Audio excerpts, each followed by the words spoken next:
Me. Her voice came from the back door of the house. I was confused, and then she appeared, looking pale and unsteady. "What are you doing here?" I was shocked because my mother-in-law had passed away and was cremated the day before. "What's going on?" She slowly signaled me, and I felt a cold sweat on my back. I was so scared my mouth went dry. "Is this a dream?" I shut my eyes tightly, terrified. "My name is Eleanor. Before I met my husband Paul, who is 3 years older than me, I had a lonely life focused on work. When I got sick and went to the hospital, Paul was the doctor who treated me. After that, we kept running into each other in town and the supermarket, and we started talking. Our relationship quickly turned into marriage. Living with his parents was a surprise. His father, Dean, was the strict director of the hospital where Paul worked.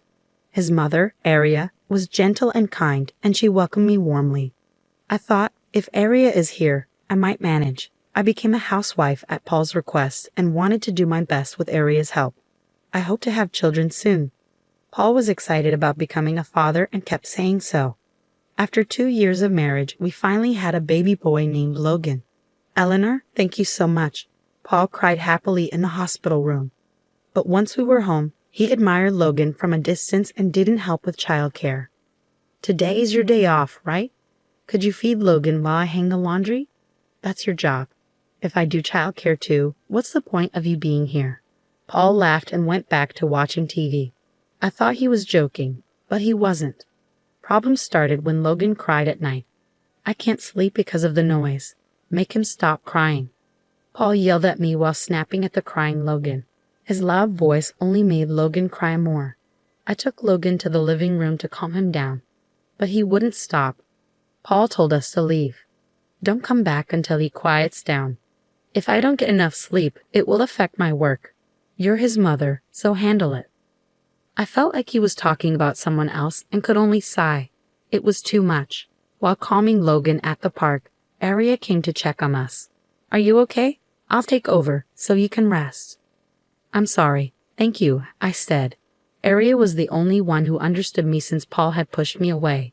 With her help during those tough nights, I managed to get through, but things didn't get better. When Logan started eating solid food, Dean began to closely manage our finances. "You've been spending too much. Aren't you living too freely on someone else's money?" he scolded. With the added costs for Logan's clothes, diapers, and food, and Dean and Paul's dislike for simple meals, managing the money became hard. I had to cook a variety of dishes, which cost money, but we weren't living extravagantly. The household was strained because Dean and Paul often went out drinking, claiming it was for work. They refused to change their behavior and started giving us less money. "Since you're only doing housework, we don't need to give you extra money," Dean said. "Exactly. Even if your clothes are worn out, you can still wear them. You don't deserve any luxuries like we do." Paul laughed and agreed with his father. For them, drinking out was more important than supporting the family, and we were already struggling with very little money. "If you cut back any more, I'll have to reduce Logan's meals," I said. "Then stop eating yourself. Are you putting your own hunger before your child's?" Dean replied coldly, leaving me speechless. Aria gently put her hand on my shoulder and spoke up. "That's unfair. Eleanor works hard for the family, and it's natural since she stays at home. Is it really fair to expect her to be treated the same as us even though she doesn't earn money?" Aria's words were met with a nod and a smirk from Paul. The kind expression Paul used to have was gone. Proud of being doctors, they looked down on housewives like me. "Then I'll work," Aria said firmly. "Eleanor is busy taking care of the baby, but I can work." Dean looked surprised by Aria's sudden decision. "Times have changed. It's time to stop seeing women as servants. We have value too." "You're quite bold. If you're so determined, I'll find you a good job," Dean said. He smiled at Paul and left the room. Once they were gone, I ran to Aria. "I'm sorry. I should have stood up for myself sooner." "It's okay. I've had enough too.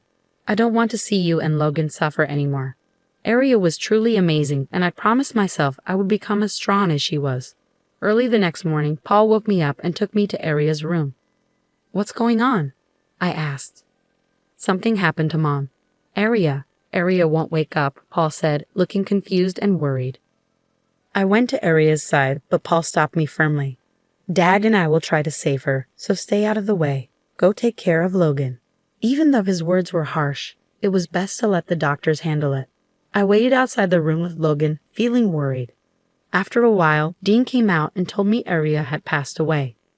Why did this happen so suddenly? I asked, noticing a bag of medicine by her bedside that she didn't usually take. It doesn't mix well with her usual medication. I always warned her to be careful. Dean's response left me stunned. Everything felt like a blur after that. Dean arranged for Aria to be cremated without a funeral, and even when I protested, Paul stopped me. Stop being selfish. Mom was old. Accidents like this aren't unusual, he said. Even so, not giving your mother a proper farewell, is that really okay with you? You misunderstand. You're also responsible for what happened to Mom. I was shocked by his harsh words. Why would you say that? You made her handle all the housework and childcare. That must have added to her stress. I was too stunned to do anything. Paul, unusually, took out the trash while I was in shock. Dean quickly handled the arrangements and I couldn't properly say goodbye to Aria. I wasn't even allowed to attend the cremation. Dean did it alone. From now on, you'll do all the housework. No more slacking off. Dean's cold words hurt my grieving heart. The day after the cremation, I was still feeling down. But Paul and Dean were cheerfully discussing going to the insurance company. Dad took out life insurance on Mom. We're going to check on it, so make sure you do the housework properly today. Once we know how much we'll get, let's have a big meal tonight. Ignoring their insensitive talk, I kept doing my chores alone. About an hour later, I heard a noise at the back door. Please help me. I heard Aria's voice. Even though she was supposed to be dead, I thought I might be imagining things. I went to check and found Aria standing there. What? How? I was so shocked I couldn't speak.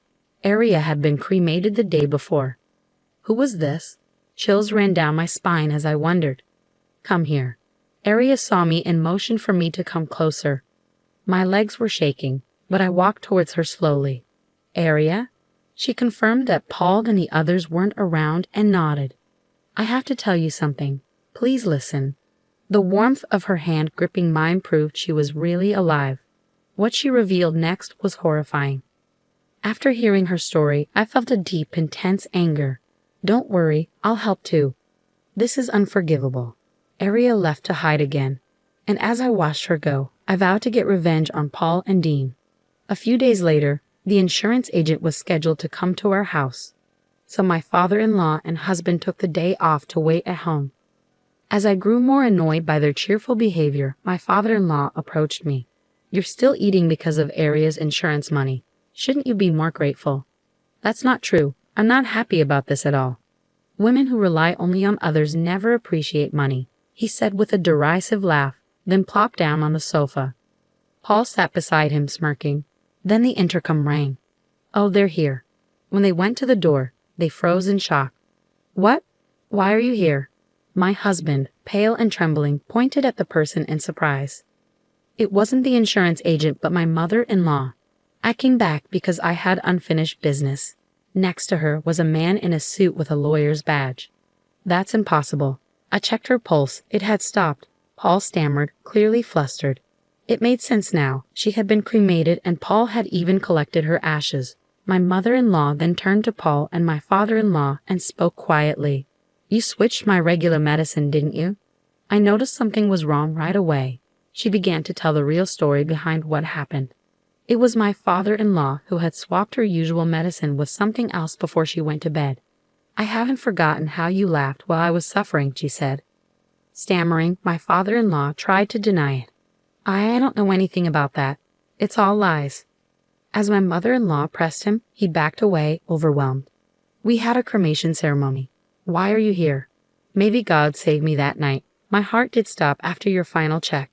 I was taken to the funeral home, and miraculously, I woke up. You must have adjusted the dose so you could deny it if the police investigated. That's why I barely survived.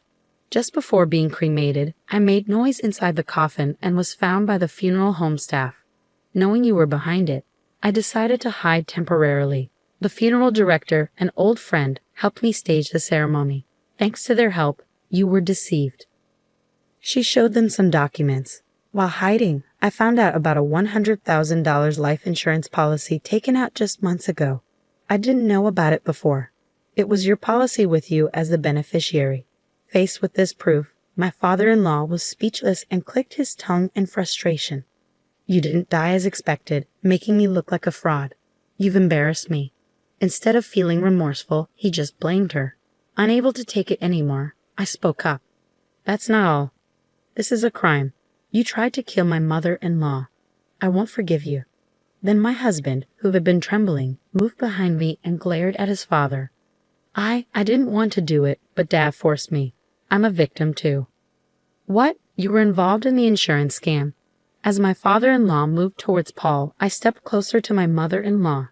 If you hadn't wasted money on cabaret girls, we wouldn't be in this mess. You spent all our savings, I said. You fool. You did the same, ordering expensive drinks and hanging out with young girls. You enjoyed it too. It turned into the most pathetic family argument I ever seen. As we stood there in disbelief, my father-in-law suddenly smirked. Aria said I switched her medication, but there's no proof. The evidence would be long gone now, so you can't prove it. Yeah, I threw the medicine packet out that morning, so it's gone, Paul said, thinking they had found a way out. But they didn't realize I had been waiting for this moment. We signaled the lawyer, who pulled out a plastic bag with the medicine packet. They recognized it immediately. How is it here? I threw it out, Paul said. Yes, but garbage isn't always collected right away, I explained. Paul, who never did housework, didn't know that trash collection schedules vary. He threw it out with the burnable trash. But that day was for recyclable trash, so our bag was left behind. I retrieved the packet the day after the cremation and gave it to the lawyer. Fingerprints from both of you were found on it, proving the switch. Hearing this, my father-in-law collapsed in shock. Paul, tearful, clung to my feet. Listen, Dad's target was you, not Mom. And you're younger and do housework, right? I protected you because of the kids and all.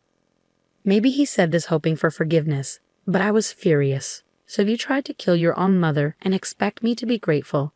I'm your savior. Without saying more, I called the police. Please don't. I needed the money because I was tricked by a woman. Dad did it too. We had to do this to protect the family. How could I sympathize with someone who tried to kill Aria over something so trivial? I despise you. The police arrived shortly after, and the two were taken away. As the tension eased, we broke down in tears. Later, they were found guilty and sentenced to a long time in prison. Besides the insurance fraud, they had falsified medical reports for money, all to impress cabaret girls. It was pathetic. My mother-in-law and I claimed $30,000 each in damages, which they reluctantly paid. We used the money to move to a new place and start fresh with our son, Logan. We're focusing all our love on raising him to value family over money. How is this story? Don't forget to subscribe to the channel. See you in the next video.